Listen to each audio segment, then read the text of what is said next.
मैं आपको एक छोटा सा वाकया बताता हूँ। 1976 में 75-76 की बात रही होगी। मैं शॉप पे बैठा था, तो एकदम से एक साहब एंटर किए शॉप पे। वो ज़माना ऐसा था लखनऊ का कि अगर कोई बड़ी शख्सियत आती थी तो 10 दिन पहले से नगाड़े बजने लगते थे कि वो साहब आ रहे हैं, वो साहब आ रहे हैं।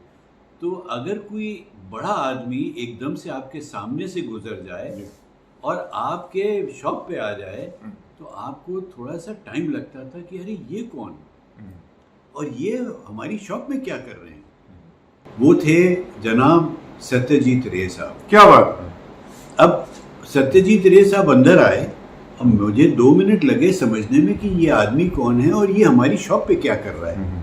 तो वो बीच शॉप में जाके घूमते रहे, दिमाग घूमता रहा उनका, देखते रहे, नज़र घूमती रही उनकी। फिर मैं उनके पास गया। मैं समझता था मैं लंबा हूँ तो, लेकिन उनके सामने खड़ा रहा तो 6'4". अरे उनकी शख्सियत क्या थी, क्या उनका एक रुतबा था, उनके चेहरे पे रौनक थी। तो बोले, हमने कहा sir can I help you. बोले you are going to help me, this is my shop. मैं हैरान हो गया, मैं हैरान हो गया। और मैंने कहा sir I am sorry I didn't understand.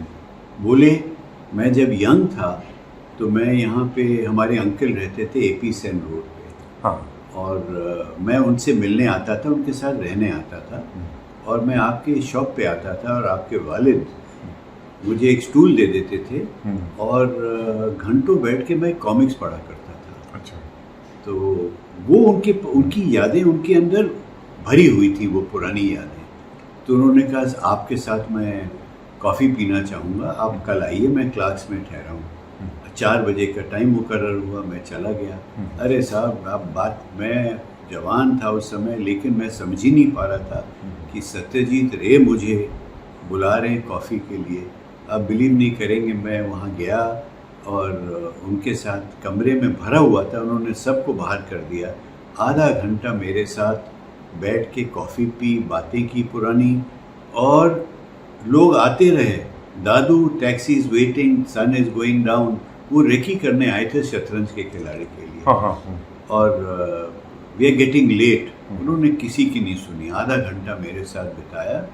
और मैं निकला तो कहते हैं 56 इंच वाकई कि मैं निकल के आया और मैंने कहा कि वाह कमाल हो गया ये तो। और मैं एक दुकानदार, सरल भाषा में बोलूँ, एक दुकानदार, और इतना बड़ा आदमी मुझे इतनी दे रहा है। तो वो तो मैं तो बिल्कुल चकित रह गया। बहुत साल निकल गए, अभी कहानी यहाँ ख़त्म नहीं होती है, अब दूसरी कहानी शुरू हुई। 4 साल पहले 4 लोग आए शॉप में, और उनमें से एक साहब आए कि क्या वे can I meet the owner. तो हमने कहा नहीं, आप बताएं मैं क्या कर सकता हूँ आपके लिए। तो बोले कि हम यहाँ एक फ़िल्म शूट करना चाहते हैं। तो मैंने कहा माफ़ करिएगा, हम लोग शूटिंग नहीं परमिट करते। एक दफ़ा किया था तो बहुत बुरा असर रहा हमारे पूरे इंफ्रास्ट्रक्चर पे। तो लेकिन हमने कहा आ रहे हैं तो एक कर्टिसी है, लखनऊ की एक कर्टिसी है कि मैं पूछूं कि भाई क्या शूट करना चाह रहे हैं, कौन शूट करना चाह रहे हैं। तो उन्होंने कहा वो 3 लोग खड़े हैं, वो कुछ शूट करना चाह रहे हैं। तो मैं आउट ऑफ कर्टिसी चला गया। मैंने कहा भाई साहब माफ़ करिएगा, हम लोग परमिट नहीं करते, लेकिन आप शूट क्या करना चाह रहे हैं। तो उन्होंने कहा कि एक सीरीज़ है, उसको हम लोग एक फ़िल्म बना रहे हैं उसकी। तो हमने कहा कौन सी सीरीज़ है। बोले एक फेलूदा सीरीज़ है। तो हमने कहा फेलूदा, वो तो सत्यजीत रे की सीरीज़ है। कहने आपने पहचाना नहीं इनको, ये संदीप रे हैं, उनके बेटे। हमने कहा अरे कमाल है।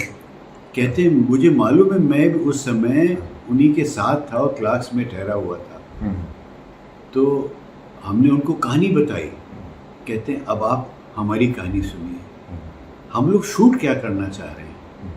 फेलूदा एक डिटेक्टिव है, उनके कहानी का सत्यजीत रे ने कहानी लिखी, फेलूदा के ऊपर सीरीज़ है।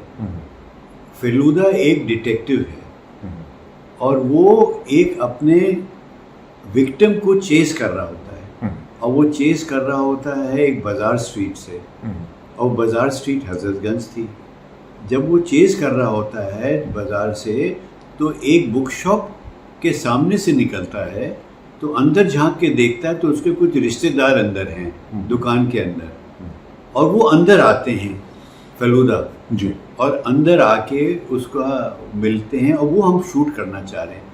कह रहे हैं भाई साहब इसका मतलब ये हुआ कि जब उन्होंने कहानी लिखी थी तब उनके बचपन की यादें आपकी दुकान में घुसी हुई थी क्या बात। और ये हजरतगंज भी उनके जहन में था, तभी उन्होंने इस पार्ट को अपने स्टोरी लाइन में उसको इंक्लूड किया। तो हमने कहा भाई साहब हाथ जोड़ के अब आप शूट कर लीजिए, भाई साहब ये आप शूट कर लीजिए। कहते हैं आप पैसे ले लीजिए। हमने कहा कोई पैसे की ज़रूरत नहीं, ये आपका अपना परिवार है, अब आप शूट करिए।